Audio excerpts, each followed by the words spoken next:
Senator Scott, thank you very much. Good to see you tonight. Thank you, ma'am. Yes, ma'am. Obviously, these have been very dark days for our country as we've watched so much grief over the past few days. And we heard from Terrence Floyd, his brother, calling for peace. Your thoughts on that, and also on what we witnessed from the White House just a short time ago? Well, thank you, Martha, for the opportunity to talk about such a heavy issue and an important issue for our country and our country's future. I applaud Terrence Floyd for his thoughts and his comments for peace. It reminds me of the 9 family members in South Carolina in 2015 when they forgave the man who murdered the family members in the church. 9 family members suffocated, taken out, not suffocated, but murdered in the church. So that call for peace and for calm is powerful from the one voice that matters the most, and that one voice that matters the most was a member of the Floyd family. Second, I would say that the president's comments in the Rose Garden were important. They were significant. They were heartfelt. I think they led us in the right direction. We need to hear more like that from the president because, frankly, the country rallies around our chief executive when he speaks about bringing the American family together. So I thought what he said in the Rose Garden was important, it was powerful, and it was necessary. I want to play some comments by Val Demings, who is a Democrat, obviously from Florida, and former police chief from Florida. Here's what she does not agree with you that the president is handling this well. Here's what she had to say. As we're going through this public health crisis with COVID-19, and as we're certainly all watching and grieving with the Floyd family, America is on fire right now. And the president of the United States is walking around with gasoline. What do you think of that, Senator? Martha, as I said earlier, as it relates to folks who seem to be stoking the flames, stoking the embers, not helpful. To be honest with you, what we really need is the enemy of chaos is order. We need order, we need structure, we need discipline, and frankly, we need people leaning in with compassion.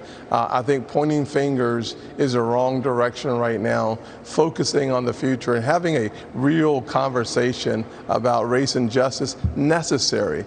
Pointing fingers, really throwing bombs towards one another, it only eliminates all life. So I would recommend that we focus our attention on progress, and I'm sure that Val is emotional at this time as well, but the truth of the matter is that we all make more progress together.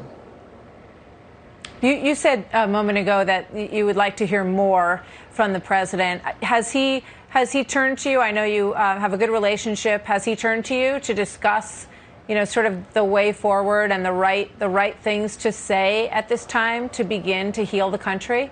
Well, I certainly give the president all the credit in the world on the comments that he made that were constructive, that were leaning in with compassion for those folks who feel like the justice system has not been working for them. I appreciated his comments today. He and I did talk on Saturday. I recommended that he spend more time focusing on Mr. Floyd and the death and the necessity of justice for that situation. And I really tried to echo the sentiments that I have echoed before, which is that for many African Americans, this situation has occurred too often. So Mr. Floyd is not simply one lost life, though that one lost life is too many. He really represents a larger, broader picture, a portrait of what's happened over many decades. And that's one of the reasons why the intensity factor is so significantly higher this time than it was other times. And so too many cases in too short of a time. Mr. Arbery, now Mr. Floyd, the situation in Kentucky. So having the president speak from the heart and speak about the importance